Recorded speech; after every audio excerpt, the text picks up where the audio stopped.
Debate में आपका स्वागत है। तो आज हम बात कर रहे हैं दिसंबर 2025 के भारत के जो नए खुदरा महंगाई के आंकड़े आए हैं उन पर। पहली नज़र में देखें तो मतलब सब कुछ बहुत अच्छा लगता है। हेडलाइन महंगाई दर सिर्फ 1.33% है, जो आरबीआई के तय लक्ष्य से बहुत नीचे है। बिल्कुल। लेकिन इन्हीं आंकड़ों की गहराई में जाएं तो एक अलग ही कहानी नजर आती है, जहां कोर महंगाई मतलब जो असली महंगाई है वो 28 महीनों के सबसे ऊंचे स्तर पर पहुंच गई है। तो आज हमारी चर्चा का केंद्रीय सवाल यही है, क्या ये आंकड़े एक मजबूत और स्थिर अर्थव्यवस्था की निशानी है, या फिर कह सकते हैं कि आने वाली आर्थिक मुश्किलों का एक छिपा हुआ इशारा। देखिए, मैं इस पक्ष में हूं कि कम खुदरा महंगाई एक बहुत ही अच्छा संकेत है। ये दिखाता है कि कीमतें मोटे तौर पर काबू में हैं। और मेरा तर्क ये रहेगा कि जो हेडलाइन आंकड़े हैं वो असल में गुमराह कर रहे हैं, और ये जो बढ़ती हुई कोर महंगाई है वो उन जोखिमों की तरफ इशारा कर रही है जिन्हें हम नज़रअंदाज नहीं कर सकते। देखिए, अगर आप ओवरऑल पिक्चर देखें तो आंकड़े बहुत सकारात्मक है। खुदरा महंगाई 1.33% पर है, जो आप जानते हैं आरबीआई के 4% के लक्ष्य से काफ़ी नीचे है, और ये आम आदमी के लिए एक बहुत बड़ी राहत है। ये सिर्फ एक दो चीज़ों की वजह से नहीं है, बल्कि कीमतें मतलब बड़े पैमाने पर नीचे आई हैं। खाने पीने की चीज़ों की कीमतों में तो 1.85% की गिरावट देखी गई है। और इतना ही नहीं, कपड़े और जूते, घर और ईंधन जैसी जो दूसरी ज़रूरी चीज़ें हैं, उनमें भी महंगाई घटी है। तो इससे पता चलता है कि कीमतें मोटे तौर पर स्थिर हैं।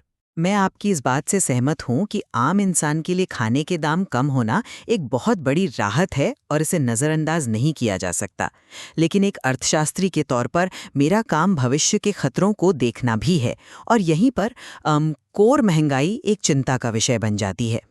1.33% का आंकड़ा भ्रामक है, क्योंकि असली कहानी कोर महंगाई में छिपी है, जो 4.8% पर पहुंच गई है। देखिए, अर्थशास्त्री कोर महंगाई पर इसलिए ध्यान देते हैं क्योंकि ये अर्थव्यवस्था में मांग यानी डिमांड का असली आईना है। खाने पीने और पेट्रोल डीजल के दाम तो मौसम या अंतर्राष्ट्रीय राजनीति से भी घटते बढ़ते रहते हैं। लेकिन अगर बाकी चीज़ों के दाम बढ़ रहे हैं तो इसका मतलब है कि अर्थव्यवस्था में एक अंदरूनी दबाव बन रहा है। आपने कोर महंगाई का मुद्दा उठाया, वो ठीक है, लेकिन उस 4.8% के आंकड़े के पीछे की वजह समझना भी तो जरूरी है ना।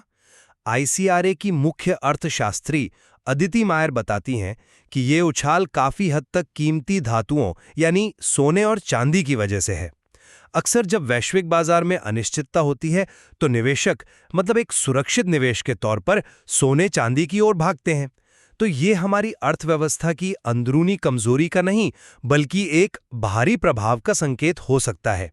अगर हम सोने चांदी को हटा दें तो कोर महंगाई सिर्फ 2.4% पर ही रहती है, जो कि मतलब कोई चिंता की बात नहीं है। लेकिन कीमती धातुओं को हटाकर तस्वीर को देखना, क्या ये थोड़ा गुमराह करने जैसा नहीं होगा? आखिर अर्थशास्त्री कोर इन्फ्लेशन को इसीलिए तो देखते हैं ताकि असल ट्रेंड पता चले। और 4.8% का आंकड़ा नज़रअंदाज नहीं किया जा सकता। ये आरबीआई के तय दायरे के लगभग ऊपरी छोर पर है।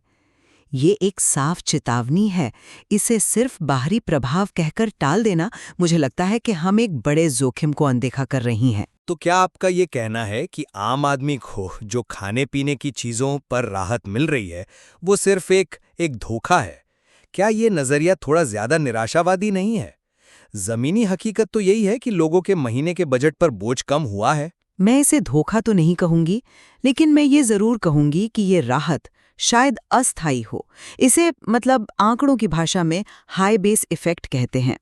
इसे ऐसे समझिए, अगर पिछले साल दिसंबर में खाद्य महंगाई बहुत ज़्यादा थी, मान लीजिए 7.7% थी, तो उस ऊंचे स्तर की तुलना में इस साल की कोई भी मामूली बढ़ोतरी भी गिरावट जैसी दिखेगी। तो ये असली राहत नहीं, बल्कि एक सांख्यिकीय भ्रम है।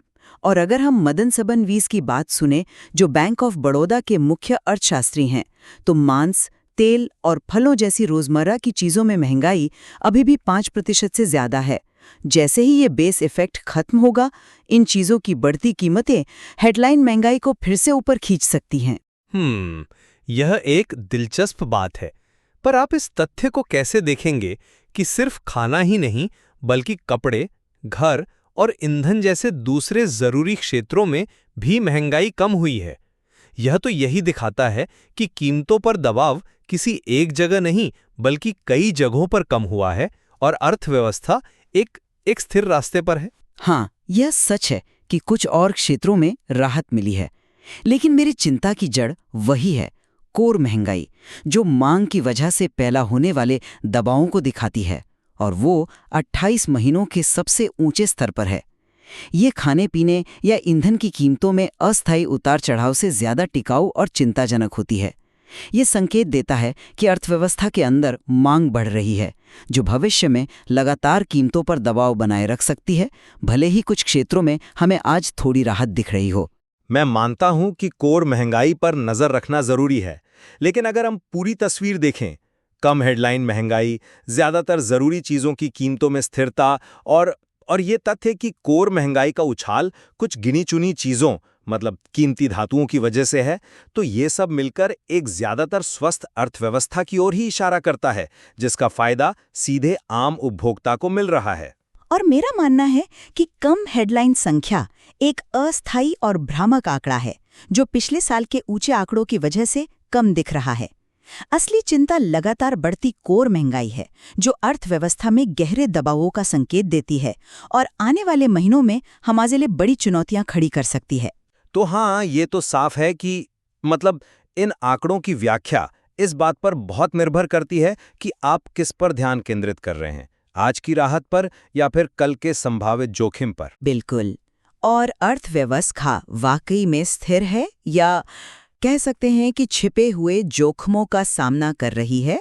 ये एक ऐसा सवाल है जिसका जवाब तो खैर हमें आने वाले महीनों के आंकड़े ही दे पाएंगे। इस विषय में और भी बहुत कुछ है जिसे खोजा जा सकता है।